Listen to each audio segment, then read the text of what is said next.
ஒரே ஒரு ஊரில் ஒரு அம்மா இருந்தாங்க. அந்த அம்மாவுக்கு ஒரே ஒரு பிள்ளையாண்டான். அவனுக்கு ரொம்ப அக்கறையோடு கல்யாணம் பண்ணி வச்சாங்க. கல்யாணம் முடிஞ்சதும் மருமக பொண்ணு வீட்டுக்கு வந்து சேர்ந்தது. அப்பாடா, என் கடமை முடிஞ்சது, இனிமேல் அக்கடான்னு எங்கேயாவது ஒரு மூலையில் படுத்து கிடக்கலாம் அப்படின்னு நினச்சாங்க அந்த அம்மா. ஆனால் நினைக்கிறபடி எங்கே நடக்குது? அதுக்கப்புறம் தான் பிரச்சனையே ஆரம்பமாச்சு. மருமகள் குணம் சரியில்லை, ஒரு மாதிரி.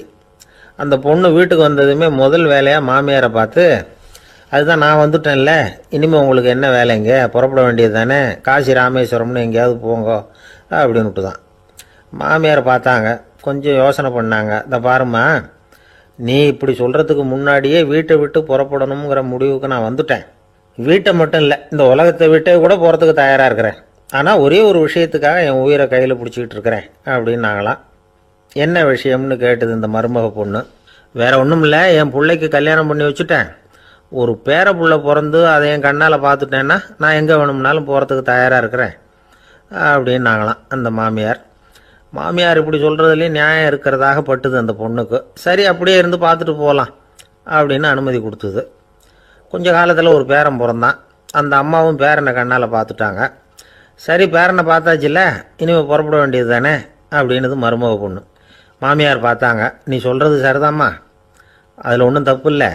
என்னோட பேரன் உங்களை அம்மா அப்பான்னு கூப்பிடுறத என் காது குளிர கேட்டுட்டு போயிடுறேனே அப்படின்னாங்களாம். சரி, அந்த ஆசையை நிறைவேறட்டும் அப்படின்னு காத்துக்கிட்டு இருந்தாங்க. பேரன் வளர்ந்தான், நடந்தான், பள்ளிக்கூடம் போனால் பெரியவனானான். மருமக பொண்ணு மறுபடியும் மாமியாரை விரட்ட ஆரம்பிச்சுட்டுது, இன்னும் புறப்புள்ளையான்னு. இதை பாருமா, இது வரைக்கும் இருந்துட்டேன். பேரனோட கல்யாணத்தையும் கண்ணால் பார்த்தா தான் இந்த கட்டை வேகம் போல் இருக்குது அப்படின்னு சொல்லி ஒரு மாதிரியாக பேச ஆரம்பித்தாங்க. இதுவும் நியாயமான ஆசையாக தான் படுது அப்படின்னு அது யோசிச்சிருக்கு அந்த பொண்ணு. சரின்னு அதுக்கும் ஒத்துக்கிட்டது. உடனே பேரனுடைய கல்யாணமும் முடிஞ்சது ஒரு வழியாக. இனிமே ஒரு நொடி கூட இங்கே இருக்கக்கூடாது, புறப்படுங்க அப்படின்னு மாமியாரை விரட்டிச்சான் அந்த பொண்ணு. இப்போ அந்த மாமியார் தன்னோட மருமகளை பார்த்து சொல்கிறாங்க, இதோ கிளம்பிட்டேம்மா, என் மூட்டை முடிச்செல்லாம் கட்டிக்கிட்டேன், புறப்பட்டுவிட்டேன். அப்படியே நீயும் உன் துணிமணிகளை மூட்டை கட்டிக்கிட்டு கிளம்பிடும், என்னோட சேர்ந்து 2 பேருமா சேர்ந்து போயிடலாம் அப்படின்னாங்களாம். அந்த பொண்ணு முழிக்குது. முழிக்காதே, உனக்கும் ஒரு மருமக வந்துட்டா, இனிமேல் நீயும் ஒரு மாமியார் தானே, உனக்கும் இனிமேல் இங்கே வேலை இல்லை, புறப்படு அப்படின்னாங்களாம். அப்போ தான் அந்த பொண்ணு சிந்திக்க ஆரம்பிச்சுதான், தன்னோட தவறு புரிஞ்சுதான். இந்த தகவலை கேட்டுக்கிட்டு இருக்கிற மருமகள்லாம் இதை பற்றி கொஞ்சம் யோசித்து பார்க்கணுங்கிறதுக்காகத்தான் இதை சொல்கிறோம் மாமியார்கள் சார்பாக. கொஞ்ச நாளைக்கு முன்னாடி ஒரு பொண்ணை பார்த்து பேசுகிற சந்தர்ப்பம் கிடைச்சிது ஒரு கல்யாண வீட்டில். அந்த பொண்ணு சொல்லிச்சு, சார், எனக்கு கல்யாணம் ஆகி 15 வருஷம் ஆகுது, நான் மாமியார்கிட்ட சண்டை போட்டதே இல்லை அப்படின்னு ரொம்ப அடக்கமாக சொல்லிச்சு. அது எப்படிம்மா சாத்தியமாச்சுன்னு கேட்டோம். எனக்கு கல்யாணம் ஆகி 15 வருஷம்தான் ஆச்சு, ஆனால் என் மாமியார் செத்து போய் 20 வருஷத்துக்கு மேலே ஆயிட்டுது அப்படின்னுது. கணவன் மனைவி அன்பாக இருக்கணும், ஒருத்தர் நல்லா புரிஞ்சுக்கணும், விட்டு கொடுக்குற மனப்பான்மை வேணும், அதுதான் ஒரு நல்ல குடும்பம். இன்றைக்கி பல குடும்பங்களில் அர்த்தமில்லாத சண்டைகள் தான் அதிகம். கிராமப்புறங்களில் வேடிக்கையாக ஒரு கதை சொல்லுவாங்க. ஒரு ஊரில் ஒரு ஆள் இருந்தான், வேலை வெட்டி இல்லாமல் சும்மாவே இருந்தான். அவனுக்கு கல்யாணம் பண்ணி வச்சாங்களாம். மனைவி வந்து சேர்ந்தா, சும்மாவே உட்காந்துருக்கிறியே, ஏதாவது சம்பாதிக்கிற வழியை பாரு அப்படின்ட்டு இருக்கா. அதுக்கு தான் யோசனை பண்ணிகிட்டு இருக்கிறேன், ஒரு அருமையான ஐடியா அப்படின்னானா. என்ன அது சொல்லு அப்படின்ட்டுருக்கா. அவன் ஒரு ஆட்டுக்குட்டி வாங்க போகிறேன்னு இருக்கான். அதை வாங்கி என்ன பண்ண போகிறேன்னா, அந்த குட்டி வளரும், பெருசாகும், அதுக்கப்புறம் அது நிறைய குட்டி போடும் அப்படின்ட்டுருக்கான். சரி, அப்புறம் என்ன, அதையெல்லாம் சந்தையில் கொண்டுட்டு போய் விற்றுவிட்டு அந்த காசுக்கு ஒரு எருவு மாடு வாங்கலாம். சரி, அது எதுக்கு? எருவு மாடு நிறைய பால் கொடுக்கும், அதை கொண்டுகிட்டு போய் பால் பண்ணையில் கொடுப்பேன், அல்லது நானே விற்றுருவேன், கை நிறைய காசு கிடைக்கும். அதுக்கப்புறம் ஒரு பசுமாடு வாங்குவேன், பாலையும் விற்கலாம், நாமளும் காய் போட்டு சாப்பிட்லாம், இப்படிலாம் சொல்லியிருக்கான். அப்போ அந்த பொண்ணு சொல்லிச்சான், அடுத்த தெருவில் இருக்கிற எங்கள் அம்மா வீட்டுக்கும் கொஞ்சம் பால் கொடுத்து அனுப்பலாம் அப்படின்ட்டுருக்கா அந்த பொண்ணு. இந்த இடத்துல கணவனுக்கு கோபம் வந்துட்டுது. அது எப்படி உங்கள் அம்மா வீட்டுக்கு எதுக்கு கொடுக்கணும், அதெல்லாம் முடியாதுன்றிருக்கான். இந்த இடத்துல சண்டை ஆரம்பமாயிட்டுது. கொஞ்ச நேரத்தில் 2 பேரும் சத்தம் போட ஆரம்பிச்சிட்டாங்க. கடுமையான சண்டை நடக்கிறத பக்கத்து வீட்டுக்காரன் காதில் வாங்கினான். அவன் ஓடியாந்தான். அவனுக்கு தெரியும், வாங்காத மாட்டுக்காக இப்படி சண்டை போட்டுக்கிட்டு இருக்கிறாங்கங்கிறது அவனுக்கு புரியும். அவன் ஓடி வந்து சொன்னான், ஏண்டா உன்னோட பசுமாட்டை ஒழுங்காக கட்டி போடக்கூடாதான்னு இருக்கான். என்னடா சொல்கிறேன்னா இவன், உன் மாடு என் தோட்டத்தில் வந்து மேய்ஞ்சுட்டுது, பயிரெலாம் நாசமாயிட்டுது, 10,000 ரூபா அளவுக்கு சேதம், அதை வாங்கிட்டு போகிறதுக்கு தான் வந்தேன், குடுறா 10,000 நானா. இவன் அரண்டு போயிட்டான். அப்புறம் சொன்னான், டே நான் இன்னும் மாடே வாங்கலையே, அதுக்குள்ளே அது வந்து எப்படிடா உன் தோட்டத்தில் மேயும், என்னடா உளறேன்னு இருக்கான். நீ தாண்டா இப்போ உளறிக்கிட்டு இருக்க, மாடே வாங்கலை, அதுக்குள்ளே எப்படிடா வந்து உன்னுடைய மனைவி அவங்க அம்மா வீட்டுக்கு பால் கொடுத்து அனுப்ப முடியும் அப்படின்னு அவன் கேட்டானா. நம்மளுக்கு இப்போ தான் புத்தி வந்துதான், அர்த்தமே இல்லாத சண்டை போட்டுக்கிட்டு இருக்கிறோம் அப்படிங்கிறத அவன் புரிஞ்சுக்கிட்டானான். இது நம்ம முன்னோர்கள் சொல்லியிருக்கிற ஒரு கதை. சண்டையில் தான் அர்த்தம் இல்லையே தவிர கதையில் அர்த்தம் உண்டு. அதாவது இல்லாத விஷயங்களுக்காக சண்டை போட்டுக்கிட்டு இல்லறத்தை வீணாக்கிக்கிட்டு இருக்கிற மனிதர்கள் இன்றைக்கு நிறைய பேர் இருக்கிறாங்க.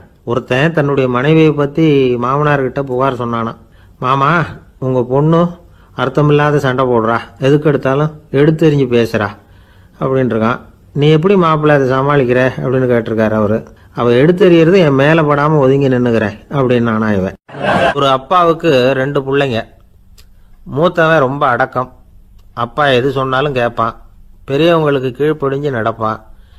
இளையவன் அப்படி இல்லை, தான் நினைச்சதை தான் சொல்லுவான் செய்வான், அடுத்தவங்க சொல்றதை கேட்க மாட்டான், அடங்கி நடக்க மாட்டான். இந்த 2 பேரில் யாரை வந்து உங்களுக்கு பிடிக்கும்? பெரியவனை தான் பிடிக்கும், ஏன்னா அவன் தான் சொல்கிற பேச்சை கேட்குறவன் அப்படின்னு சொல்லுவீங்க. ஆனால் ஒரு ஞானி என்ன சொல்கிறார் தெரியுமா? ஒரு குழந்தை அதன் அறிவுக்காக மதிக்கப்பட வேண்டுமே தவிர அதனுடைய கீழ்ப்படியும் தன்மைக்காக அல்ல அப்படிங்கிறார். நம்ம குழந்தைகளை வந்து சுயமாக சிந்திக்கிறதுக்கு நாம் விடுறதில்ல, மற்றவங்களை பார்த்து காப்பி அடிக்கிறதுக்கு தான் நாம் அவங்களுக்கு கற்றுக் கொடுக்குறோம். புகழ்பெற்ற மனிதர்கள் சிலருடைய பேரை சொல்லி நீயும் அவர் மாதிரி ஆகணும், இவர் மாதிரி ஆகணும் அப்படின்னு சொல்லிகிட்டே இருக்கிறோம். குழந்தைகள் வந்து தங்களுடைய தனித்தன்மையை வளர்த்துக்கிறதுக்கு நாம் தடையாக இருக்கிறோம். ஒரு குழந்தைகிட்ட அனாவசியமாக வந்து நம்பிக்கையை வளர்த்துடக்கூடாது, எந்த கோட்பாட்டையும் திணிக்கக்கூடாது. நாம் ஏற்கனவே அர்த்தமில்லாத கருத்துக்களையும் கொள்கைகளையும் மனசில் போட்டு நிரப்பி வச்சிருக்கிறோம். இந்த உலகத்துக்கு புதுசாக வந்து சேர்ந்திருக்கிற ஒரு குழந்தையின் தூய்மையான மனசில் நம்ம கருத்துக்களை அறிமுகம் செய்ய அல்லது திணிக்கிறதுக்கு நமக்கு எந்த அதிகாரமும் கிடையாது. ஒரு குழந்தைய நீ இந்த மதத்தை சேர்ந்தவன் அப்படின்னு பிறந்ததுமே ஒரு முத்திரை குத்தி விடுறோம். இது அதோட சுதந்திரத்தை ஆரம்பத்திலேயே கிள்ளி எறிகிறது மாதிரி தான். நீங்கள் ஒரு மதத்தின் வழிமுறைகளை கடைப்பிடிச்சிக்கிட்டு வர்றீங்க, அந்த வழியில் போய்கிட்டு இருக்கிறீங்க, சரி, அதனால் போகிறீங்க. அதுக்காக உங்கள் குழந்தையையும் அதே வழியில் தான் வரணும் அப்படின்னு கட்டாயப்படுத்துறதுக்கு உங்களுக்கு என்ன உரிமை இருக்குது? அந்த குழந்தை சுயமாக சிந்திச்சு ஒரு முடிவுக்கு வரட்டுமே, அதுக்கு நீங்கள் ஏன் தடையாக இருக்கிறீங்க? நமக்கு உண்மையிலேயே நம்ம குழந்தை மேலே அன்பு இருந்தால் இது மாதிரி திணிப்பு வேலைகளை செய்யக்கூடாது. திணிப்பு வேலைகளிலிருந்து குழந்தைகளை காப்பாற்றினா போதும், அதுதான் ரொம்ப முக்கியம். அடுத்த தலைமுறை அற்புதமான தலைமுறையாக உருவாகும். நாம தான் சாதி மத சங்கடங்களில் மாட்டிக்கிட்டு தவிக்கிறோம். அவங்களாவது சாதி மத வேறுபாடு இல்லாத சமுதாயத்தை பார்க்கட்டுமே, அந்த சௌகரியங்களை அனுபவிக்கட்டுமே. அதுக்கு நாம் என்ன செய்யணும்னா ஒன்றும் செய்யாமல் இருந்தால் போதும். ஒரு குழந்தைகிட்ட நம்ம கருத்தை திணிக்கும் பொழுது என்ன ஆகுது தெரியுமா? அது வந்து அவனை அவங்கிட்ட இருந்தே அப்புறப்படுத்தி விடுது, அவனுடைய தனித்தன்மையை அழிச்சுடுது, அவனை ஒரு எல்லைக்குள்ளே திணிச்சுடுது. இதெல்லாம் அன்புங்கிற பேரால் பெற்றோர்கள் செய்கிற தப்பு. இதெல்லாம் கேட்டுக்கிட்டு இந்த காலத்தில் அப்பா ஒருத்தர் சொன்னார், நான் கருத்துக்களை எல்லாம் என் பையன்கிட்ட திணிக்கிறது இல்லைங்க, ஆனால் அதிகமாக சாப்பிட சொல்லி கட்டாயப்படுத்துவேன் அப்படின்னார். உங்கள் வீட்டு சமையல் அவ்வளவு நல்லா இருக்குமான்னு கேட்டாங்க. நல்லா இருந்தால் நான் ஏன் அவனை சாப்பிட சொல்லி கட்டாயப்படுத்த போகிறேன் அப்படின்னார். லோகமானிய பாலகங்காதர திலகர் இருந்தார்ல, அவருக்கு 15 வயசுலேயே கல்யாணம் நடந்துதான். மனைவி பேர் தபிபாய், ரொம்ப பெரிய குடும்பத்து பொண்ணு, நல்ல குணம். அவங்க குடும்பம் நடத்திக்கிட்டு இருக்கிறாங்க. அந்த காலத்தில் திருடர்கள் பயம் அதிகம். இந்த காலத்தில் மட்டும் என்னன்னு கேட்குறீங்களா? நீங்கள் கேட்குறது நியாயம்தான். இருந்தாலும் இந்த காலத்து திருடனுக்கும் அந்த காலத்து திருடனுக்கும் ஒரு முக்கியமான வித்தியாசம் உண்டு. அதாவது அந்த காலத்து திருடன்லாம் நியாயம் அநியாயம் பார்க்கறது உண்டு, இந்த காலத்தில் அப்படி பார்க்கறது இல்லை. அந்த காலத்தில் திருட வர்றவங்கள்ட்ட கூட ஒரு தார்மீக உணர்வு உண்டாம். அதாவது அப்போ உள்ள கொள்ளைக்காரங்க எதை களவாடினாலும் சரி, அரிசியை மட்டும் களவாடுறது இல்லையா, அப்படி ஒரு கொள்கை. அதனால பாருங்க, அந்த காலத்து பெண்கள் வந்து நகை நட்டுகளை பத்திரமா வைக்கணும்னா பெட்டியில் வைக்கிறது இல்லை, அரிசி பானையில் போட்டு வச்சு விடுறது. இப்போல்லாம் பேங்க்கில் வந்து சேஃப்டி லாக்கர்னு இருக்குல்ல, அது மாதிரி அந்த காலத்தில் வந்து சேஃப்டி லாக்கருங்கிறது அரிசி பானை. இந்த வளையல் மூக்குத்தி தோடு இப்படி எதுவாக இருந்தாலும் அதில் போட்டு பத்திரமா வச்சுருவாங்க. திருடன் வந்து அரிசி பானை பக்கம் போகிறதில்ல. ஏன்னா சாப்பிட்ற விஷயத்தில் கை வைக்கக்கூடாது, அது பாவம் அப்படின்னு அவன் நினைக்கிறான். திலகரோட மனைவி தபீபாயும் அதே மாதிரி தன்னுடைய ஆபரணங்களை ஒரு அரிசி பானைக்குள்ளே போட்டு மூடி வச்சுருந்தாங்களாம். இப்படி இருந்தப்போ ஒரு நாள் ஒரு பிச்சைக்கார பொண்ணு வீடு வீடாக பிச்சை கேட்டுக்கிட்டே வந்திருக்குது. திலகர் வீட்டுக்கும் வந்து தர்மம் போடுங்க தாயே அப்படின்னு தான் அந்த பொண்ணு. அந்த அம்மா தபீபாய் காதில் இது விழுந்திருக்கு. உடனே கை நிறைய அரிசி அள்ளிக்கிட்டு வந்து போட்டிருக்கு. பாத்திரத்தில் அரிசியை போட்டதுக்கு அப்புறம் தான் தெரியுது பளிச்சுன்னு கண்ணில் படுது. அதாவது அந்த அம்மாவோட வைர மூக்குத்தி ஒன்று அரிசியோடு சேர்ந்து அந்த பிச்சைக்கார பொண்ணு பாத்திரத்தில் போய் விழுந்துட்டுது. இந்த அம்மாவுக்கு மனசுக்குள்ளே குழப்பம், என்ன இப்படி ஆகிட்டுதே, மூக்குத்தி போயிட்டுதே, பிச்சை பாத்திரத்திலேருந்து அதை எப்படி எடுக்கிறது அப்படின்னு தயக்கம், வாயை திறந்து அதை கேட்கறதுக்கும் கூச்சம். திண்ணையில் உட்காந்துருந்த திலகர் இவ்வளவையும் பார்த்துக்கிட்டு இருக்கிறார். மனைவியின் மனசுக்குள்ளே நடக்கிற மௌன போராட்டத்தை அவர் நல்லா புரிஞ்சுக்கிட்டாராம்.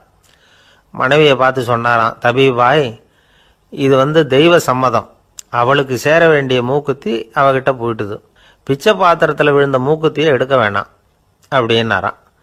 சரின்னு சொல்லிவிட்டு மேற்கொண்டு எதுவும் சொல்லாமல் அந்த அம்மா வீட்டுக்குள்ளே போயிட்டாங்களாம். இந்த காலத்துலலாம் அது மாதிரி நடக்குமா? வெறும் அரிசியை போட்டுட்டு விவகாரம் பண்ணிட்டு இருக்க மாட்டோமா? ஒரு பெரிய மனுஷன் வீட்டுக்கு ஒரு பிச்சைக்காரன் வந்தான். ஐயா, நாங்கள் பிச்சைக்காரங்கள்லாம் சேர்ந்து ஒரு சங்கம் வச்சுருக்குறோம், அதுக்கு நிதி சேர்க்குறோம், அதுக்கு ஒரு 100 ரூபா கொடுத்தீங்கன்னா எங்களுக்கு பெரிய உதவியாக இருக்கும் அப்படின்னானா. அதெல்லாம் ஒன்றும் கொடுக்க முடியாது போ அப்படின்னாரான் அவர். அப்படின்னா ஒரு 50 ரூபாயாவது கொடுங்களேன் அப்படின்ட்டுருக்கான். அதுவும் முடியாதுன்னு சொல்லிவிட்டார். 25 ரூபா அப்படின்னு இருக்கான். எதுவும் முடியாது அப்படின்னாரான். சரிங்க, இவ்வளவு பெரிய வீட்டுக்கு வந்துட்டு வெறுங்கையோடு திரும்புறது நல்லா இருக்காது, அதனால சும்மா ஒரு 1 ரூபா மட்டுமாவது கொடுங்க அப்படின்ட்டுருக்கான் அவன். ஒரு பைசா கூட என்கிட்ட கிடையாது அப்படின்னு விட்டாரான் இவர். அப்படின்னா நீங்கள் ஒரு காரியம் பண்ணுங்களேன் அப்படின்னானா அவன். என்ன செய்யணும் அப்படின்ட்டுருக்கார். எங்கள் சங்கத்தில் நீங்களும் ஒரு மெம்பராக சேர்ந்துருங்க அப்படின்னானா. ஒரு ஊரில் ஒரு மன்னன் இருந்தான், கொடுங்கோல் மன்னன். நிறைய தொந்தரவு பண்ணிக்கிட்டு இருந்தான். அவன் ஒரு தடவை என்ன பண்ணான் தெரியுமா? ஒரு தப்பும் பண்ணாத ஒரு இளைஞனை பிடிச்சி ஜெயிலில் அடைச்சுட்டான். அந்த பையனோட சொந்தக்காரங்கள்லாம் ராஜா கிட்ட போனாங்க. அவன் ஒரு தவறும் பண்ணலை, அவனை விடுதலை பண்ணுங்க அப்படின்னு கெஞ்சி கேட்டுக்கிட்டாங்க. மன்னன் யோசனை பண்ணான். அந்த இளைஞனை கூப்பிட்டுக்கிட்டு வர சொன்னான். அவனை கொண்டாந்து ராஜா முன்னாடி நிறுத்தினாங்க. இதை பாருப்பா, உன்னை நான் விடுதலை பண்ணுவேன், ஆனால் ஒரு கண்டிஷன், அந்த நிபந்தனையை நீ நிறைவேற்றினா உனக்கு விடுதலை அப்படின்னா மன்னன். சரின்னு ஒத்துக்கிட்டான் பையன். மன்னன் கண்டிஷன் என்னங்கிறத சொன்னான். உங்ககிட்ட ஒரு செம்மறி ஆட்டை கொடுக்க போகிறேன், 1 மாதத்துக்கு அதுக்கு தேவையான தீனியையும் கொடுக்க போகிறேன். 1 மாதம் கழித்து அந்த ஆட்டை எடை போட்டு பார்ப்பேன். அந்த ஆட்டின் எடை கொஞ்சம் கூட கூடி இருக்கக்கூடாது. எடை கூடி இருந்தால் உனக்கு விடுதலை கிடையாது. என்ன சொல்கிற அப்படின்னா. பையனுக்கு ஒன்றும் புரியல, பயமாக போயிட்டுது. குழம்பிக்கிட்டே நின்றுக்கிட்டு இருக்கிறான். சரி, ஒரு நாள் டைம் தரேன், நல்லா யோசனை பண்ணி பார்த்துட்டு நாளைக்கு உன் முடிவை சொல்லு அப்படின்னா மன்னன். பையன் கவலையோடு வெளியில் வந்தான். அங்கே ஒரு பெரியவர் நின்றுக்கிட்டு இருந்தார். அவர்கிட்ட விஷயத்தை சொன்னான். அந்த பெரியவர் இந்த பையனுக்கு காதோட காதாக ஒரு வழியை சொல்லி கொடுத்தார். அதை கேட்டதும் பையன் மறுபடியும் மன்னன் முன்னாடி நின்னா, உங்கள் நிபந்தனையை ஏற்றுக்கிறேன்னு சொன்னான். மன்னன் ஒரு ஆட்டுக்குட்டியையும் அதுக்கு 1 மாதத்துக்கு தேவைப்படுற தீவனத்தையும் கொடுக்கும்படியாக உத்தரவு போட்டான். கொடுத்தாங்க, ஓடிட்டு போயிட்டான். 1 மாதம் தினமும் தவறாமல் அந்த தீவனத்தை ஆட்டுக்குட்டிக்கு போட்டுக்கிட்டு இருக்கிறான். 1 மாதம் கழித்து அந்த ஆட்டை அரண்மனைக்கு ஓட்டிகிட்டு போனான். மன்னன் அதை எடை போட்டு பார்க்குறான், எடை கூடவே இல்லை, அப்படியே தான் இருக்குது. உடனே போட்ட நிபந்தனைப்படி அந்த இளைஞனை விடுதலை பண்ணிவிட்டான். சரி, ஆட்டுக்கு எடை கூடாமல் இருக்கிறதுக்கு அந்த பெரியவர் சொல்லி கொடுத்த யோசனை என்ன அப்படின்னா, அது வேற ஒன்றும் இல்லை. அந்த ஆட்டுக்கு எதிரில் அது கண்ணில் படுற மாதிரி ஒரு ஓநாயை கட்டி போட சொன்னார். அவ்வளவுதான். ஆட்டுக்கு ஓநாய்ங்கிறது பிறவி பகை. ஓநாயை பார்த்தா ஆடு நடுங்க ஆரம்பிச்சிரும், அவ்வளவு பயம். தினமும் அந்த ஆடு பயந்துகிட்டே தீனி சாப்பிட்டுது, எடை கூடல. அதுதான் ரகசியம். இது சின்ன பிள்ளைங்களுக்கான ஒரு கதை. இதிலிருந்து தெரிஞ்சுக்க வேண்டிய உண்மை என்னன்னா, நாமெல்லாம் சாப்பிட்றப்ப மனசும் உடம்பும் அமைதியாக இருக்கணும். அப்போதான் அது உடம்புல ஒட்டும். அவசரத்துலையும் பயத்துலையும் சாப்பிட்டா அது சரியா ஜீரணமாகாது. இன்னொரு ராஜா இருந்தார். அவரும் ஒரு இளைஞனை ஜெயிலில் அடைச்சி விட்டார். விடுதலை பண்ணணும்னா ஒரு கண்டிஷன்னார். என்னன்னு கேட்டான். ஒரு ஆட்டுக்குட்டியை அவன் முன்னாடி கொண்டாந்து நிறுத்துவேன், நீ அதுக்கிட்ட ஒரு கேள்வி கேட்கணும், அதுக்கு சரியான பதிலை சொல்லணும், அப்படி செஞ்சுட்டா உனக்கு விடுதலைன்னார். இளைஞன் யோசனை பண்ணி பார்த்தான். சரின்னு ஒத்துக்கிட்டான். அது பிரகாரமே ஆட்டுக்குட்டியை பதில் சொல்ல வச்சுட்டான். என்ன நடந்தது தெரியுமா? ஆட்டுக்குட்டியை கொண்டாந்து நிறுத்தினாங்க. இவன் மெதுவாக அதுகிட்ட போனான். அது காதுகிட்ட போய் ஏப்ரலுக்கு அடுத்த மாதம் என்ன மாதம்னு கேட்டான். அது உடனே மேன்னு கத்திச்சு. இவன் விடுதலை ஆயிட்டான்.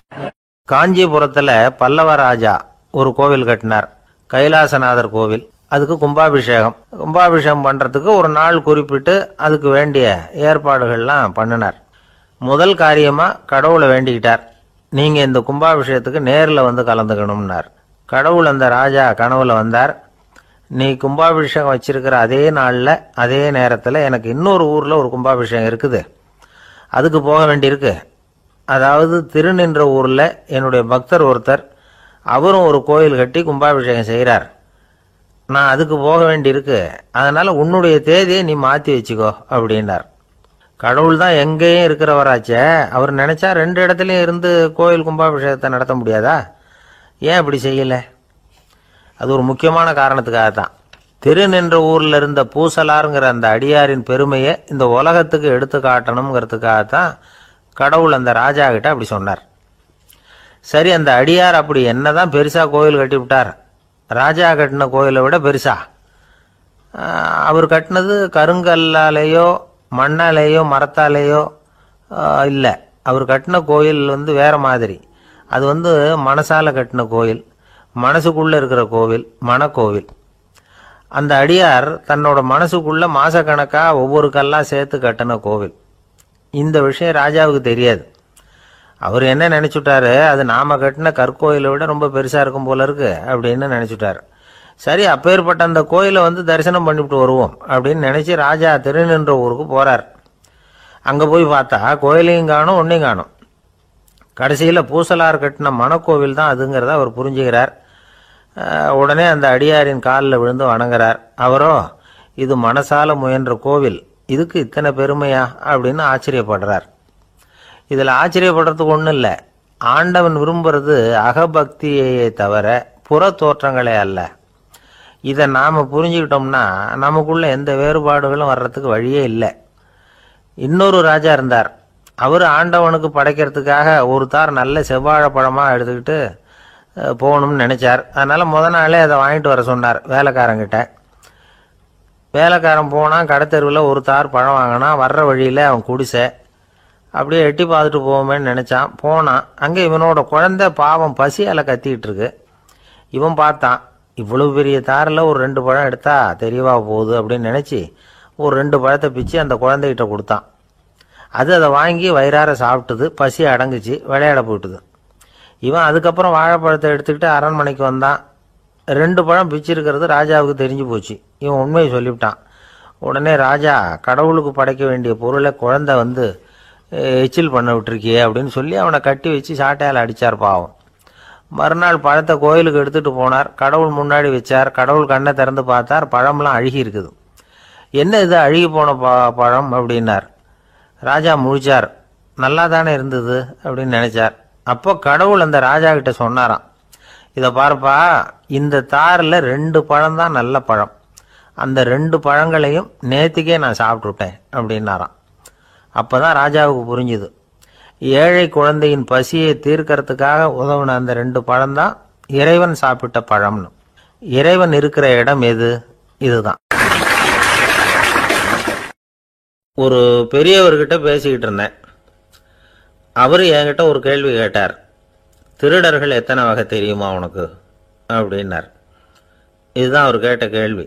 எதுக்காக என்ன பார்த்து அந்த கேள்வி கேட்டாரு தெரியல. இருந்தாலும் நான் அவருக்கு பதில் சொன்னேன். திருடர்களில் எத்தனையோ வகை உண்டுங்க. கார் திருடன், சைக்கிள் திருடன், முகமூடி திருடன், எப்படி சொல்லிகிட்டே போகலாம். இருந்தாலும் என்னுடைய சிற்றறிவுக்கு எட்டின வரையில் திருடர்களை 2 வகையாக பிரிக்கலாம் அப்படின்னு நினைக்கிறேன். ஒன்று ராத்திரியில் திருடுற திருடன், இன்னொருத்தன் பகலில் திருடுற திருடன். அதாவது பகல் திருடன், ராத்திரி திருடன் அப்படின்னு பெரியவர் சிரித்தார். என்ன சிரிக்கிறீங்களே? என்ன, கள்வர்கள் 4 வகை அப்படின்னு ஆரம்பித்தார். எப்படின்னு கேட்டேன். சாப்பாட்டுக்கு இல்லாமல் திருடுறாங்க பாருங்க, அது ஒரு வகையான். சாப்பாட்டுக்கு இருந்தும் திருடுறாங்க பாருங்க, அது ஒரு வகையான். இதை தவிர இன்னும் ஒரு 2 வகை திருட்டு உண்டு. அது என்னன்னா, ஆண்டவன் கிட்ட இருந்து நாம திருடுற திருட்டு, இன்னொன்று என்னன்னா நம்ம கிட்ட இருந்து ஆண்டவன் திருடுற திருட்டு அப்படின்னார். எனக்கு ஒன்றும் புரியல. என்ன சார் இது, ஆண்டவனையே வந்து திருடன்னு சொல்கிறீங்களே அப்படின்னு ஆச்சரியமா. ஆமாங்க, ஆண்டவனை வந்து கல்வன்னு சொல்கிறது இல்லையா. காஞ்சிபுரத்துக்கு பக்கத்தில் திருக்கார்வனம் அப்படின்னு ஒரு ஊர் இருக்குது. அங்கே உள்ள பெருமாளுக்கு வந்து கல்வர்னு தான் பேர்.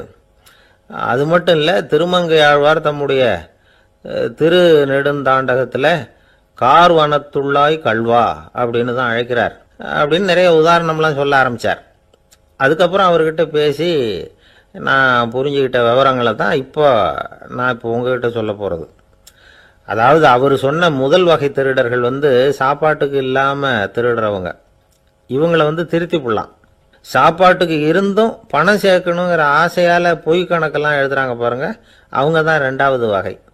மூணாவது வகை திருட்டு தான் மிகப்பெரிய திருட்டு. இறைவனுக்கு சொந்தமானதை நம்முடையதுன்னு நினைக்கிற திருட்டு. எது இறைவனுக்கு சொந்தமானது அப்படின்னா ஆத்மா. பகவானுக்கு சொந்தமான ஆத்மாவை நம்முடையதுன்னு நினைக்கிறது தான் அந்த மாபெரும் திருட்டு. இதுக்கு பேர் தான் ஆத்மாபகாரமா. சரி, இதுக்கு பரிகாரம் என்ன? எல்லாம் இறைவனுடையது, நமக்கு ஒன்றும் இல்லை அப்படின்னு நினைக்கிறது தான் இதுக்கு பரிகாரம். இதெல்லாம் இருக்கட்டும். நாலாவது திருட்டு ஒன்று சொன்னோம்ல, ஆண்டவன் நம்மகிட்ட இருந்து திருடுறது. அது எப்படி? ஆண்டவனை வந்து கல்வன்னு சொல்கிறாங்க, அது சரி. அவர் என்னத்தை திருடினார்? இப்போ இன்னொருத்தருக்கு சொந்தமான ஒன்றை எடுத்து வச்சுக்கிறது தான் கள்ளத்தனம். ஆனால் ஆண்டவன் எடுத்துக்கிட்டோம்னா இருக்கிறது எல்லாமே அவனுக்கு சொந்தம். அப்படி இருக்கிறப்போ அவரை எப்படி கல்வன்னு சொல்கிறது? இது என்ன புரியாமல் இருக்குதே அப்படின்னு சொல்லி பார்த்தா அதுக்கும் விளக்கம் சொல்கிறாங்க அவங்க. அதாவது ஆண்டவனுக்கு வந்து உருவமே கிடையாது, அரூபமாக இருக்கிறவன், அதாவது உருவம் இல்லாமல் இருக்கிறவன். அப்படி உள்ள பகவான் வந்து நம்மளை மாதிரி உருவத்தில் இருக்கிறான். நம்மளை மாதிரியே கையை காலு மூக்கெல்லாம் இருக்குது ஆண்டவனுக்கு. இந்த உருவம் நம்மகிட்ட இருந்து திருடினது தானே. அவன் வந்து தன்னுடைய உண்மையான திருமேனியை வந்து நமக்கு காட்டாம, அதாவது தரிசனம் கொடுக்காம இருக்கிறது கள்ளத்தனம் தானே. அதனால தான் இதுவும் ஒரு பெரிய திருட்டு, இருக்கிறதுலேயே மிகப்பெரிய திருட்டு அப்படிங்கிறார். என்கிட்ட பேசிக்கிட்டு இருந்தார், இந்த விஷயம்லாம் சொல்லிட்டு இருந்தார் இந்த பெரியவர். அதாவது திருட்டை வந்து ஆன்மீக நோகத்தில் அவர் பார்க்குறார். நம்ம பார்வையில் இதை விட அபூர்வமான திருட்டுலாம் இங்கே உண்டு. அபூர்வமான திருடர்களும் உண்டு. ஒரு திருடன் சிறையிலிருந்து விடுதலையாகி வெளியில் போனான். கொஞ்ச நாளில் மறுபடியும் திரும்பி ஜெயிலுக்கு வந்துட்டான். அப்போது சிறை அதிகாரி அவனுக்கு வந்து அறிவுரை சொன்னாராம். ஏன்பா இப்படி அடிக்கடி தப்பு பண்ணிவிட்டு ஜெயிலுக்கு வந்துவிடுறியே, உனக்கு சொந்த பந்தம் எதுவும் இல்லையா? உனக்கு அப்பா அண்ணன் தம்பிகள் அவங்க கூட எல்லாம் சேர்ந்து வாழணுங்கிற ஆசை இல்லையா அப்படின்னு கேட்டிருக்கார். அவங்களோட சேர்ந்து வாழணுங்கிற ஆசை எனக்கு நிறைய உண்டுங்க சார் அப்படின்னு அவன். அப்புறம் எதுக்கு இப்படி ஜெயிலுக்கு வந்துவிடுற அப்படின்னாரான் அவர். அவங்க எல்லாருமே இங்கே தானே சார் இருக்காங்க அப்படின்னு அவன். ஒரு நாள் ராமர் அரசவையில் உட்கார்ந்துருக்கிறார். ராமராஜ்யம் நடந்துக்கிட்டு இருந்த நேரம். அந்த சமயத்தில் ஒரு நாய் வந்து அரச சபைக்கு வந்துதான். அது தலையில் அடிபட்டு ரத்தம். அந்த கோலத்தில் அது அங்கே வந்தது. எல்லாரும் ஆச்சரியமாக அதை பார்த்தாங்க. ராமரும் அந்த நாயை பார்த்தார். நீங்கள் வந்த காரியம் என்ன நடந்தது, எதுவாக இருந்தாலும் பயப்படாமல் சொல்லு அப்படின்னார். உடனே அந்த நாய் மெதுவாக சொல்ல ஆரம்பிச்சுதான். ஐயா, நான் தெருவில் போய்கிட்டு இருந்தேன். வழியில் ஒருத்தர் வந்தார். அவர் வேத சாஸ்திரம்லாம் படித்த பெரியவர். அவர் எந்த காரணமும் இல்லாமல் அவர் கையில் வச்சிருந்த குச்சியால் என் தலையில் அடிச்சுட்டார். அதுதான் தலையில் ரத்தம். இதை நீங்கள் விசாரித்து தகுந்த தீர்ப்பு வழங்கணும் அப்படின்னு தான் அந்த நாய். ராமர் பார்த்தார். உடனே தன்னுடைய காவலர்களை அனுப்புனார். அந்த ஆளை எங்கே இருந்தாலும் போய் கொண்டுகிட்டு வாங்க அப்படின்னு விட்டார். காவலர்கள் போனாங்க. அந்த ஆளை பிடிச்சி கொண்டு வந்துட்டாங்க. அரண்மனைக்கு வா அப்படின்னு சொல்லி கூப்பிட்டுட்டு வந்துட்டாங்க. என்ன நடந்ததுன்னு விசாரித்தார் ராமர். அதுக்கு அந்த ஆள் சொன்னார், நான் வந்து வீதி வழியாக வந்துக்கிட்டு இருந்தேன். குறுக்க இந்த நாய் வந்தது. நான் அவசரமாக போய்கிட்டு இருந்தேன். இது எனக்கு வழி விடாமல் குறுக்க பூந்து இடைஞ்சல் பண்ணிச்சு. எனக்கு கோபம் வந்துட்டுது. அதனால் அடிச்சுட்டேன். வேத சாஸ்திரம் படித்த நான் என் வசம் இழந்து கோபப்பட்டது பெரிய தப்பு தான். அதை நான் ஒத்துக்கிறேன். குற்றத்தை ஒப்புக்கொள்கிறேன். எனக்கு என்ன தண்டனை கொடுக்கணுமோ அதை கொடுங்க, ஏற்றுக்கிறேன் அப்படின்னு விட்டார். சரி, இப்போ அந்த ஆளுக்கு தண்டனை கொடுக்கணும். என்ன தண்டனை கொடுக்கறது யோசனை பண்ணார் ராமர். அதையும் அந்த நாய்கிட்டே கேட்டார். நீயே சொல்லு, என்ன தண்டனை கொடுக்கலாம் இவருக்கு அப்படின்னார். இதுக்கு அந்த நாய் என்ன சொல்லிச்சு தெரியுமா? இவரை ஏதாவது ஒரு கோயிலுக்கு தர்மகர்த்தாவாக நியமனம் பண்ணிவிடுங்க, அதுதான் இவருக்கு சரியான தண்டனை அப்படின்னுது. இதை கேட்டதும் ராமர் முகத்தில் புன்னகை. ஆனால் அங்கே இருந்த மற்றவங்களுக்கெல்லாம் ஆச்சரியம். அது எப்படி, தப்பு செஞ்சவங்களுக்கு தண்டனை கொடுக்கறது தானே நியாயம், அதை விட்டுட்டு தர்மகர்த்தா பதவியை கொடுக்க சொல்லுது இந்த நாய் அப்படிங்கிற ஆச்சரியம். இந்த சந்தேகத்தை அந்த நாய்கிட்டேயே கேட்டாங்க அங்கே இருந்தவங்க. இதுக்கு அந்த நாய் பதில் சொல்லிச்சான், நான் போன பிறவியில் ஒரு கோயிலுக்கு தர்மகர்த்தாவாக இருந்தேன். எவ்வளவோ கவனமாக எச்சரிக்கையாக தான் என்னுடைய கடமைகளை எல்லாம் செஞ்சுக்கிட்டு வந்தேன். அப்படி இருந்தாலும் சில சமயங்களில் என்னையும் மீறி கோயில் செல்வத்தை நான் அனுபவிக்கிறதுக்கு காரணமாயிட்டேன். ஒரு கோவிலுக்கு தர்மகர்த்தாவாக இருக்கிறவங்க எப்படியும் இந்த பாவத்திலேருந்து தப்பிக்கிறது கஷ்டம். அதனால தான் நான் இந்த பிறவியில் நாயாக பிறந்து இப்படி கஷ்டப்படுறேன். இதே நிலைமை இந்த ஆளுக்கும் ஏற்படணும் அப்படிங்கிறதுக்காக தான் அவரையும் ஒரு கோயிலுக்கு தர்மகர்த்தாவை நியமிக்கும்படி கேட்டுக்கிட்டேன் அப்படின்னு தான் இந்த நாய். இதிலேருந்து என்ன தெரியுது?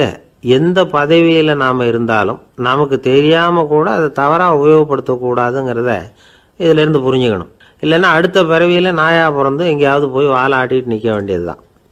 கோவில் வாசலில் 2 நாய் பேசிக்கிட்டு இருந்துதான், போன ஜென்மத்தில் நான் மனுஷனாக தான் இருந்தேன். ஒரு கோவில் பூசாரி பேச்சை கேட்டுவிட்டு அவரோட கூட்டு சேர்ந்துக்கிட்டு ஆண்டவன் போட்டிருந்த நகையெல்லாம் அபகரித்து என்கிட்ட கொடுத்தாரு அவர்.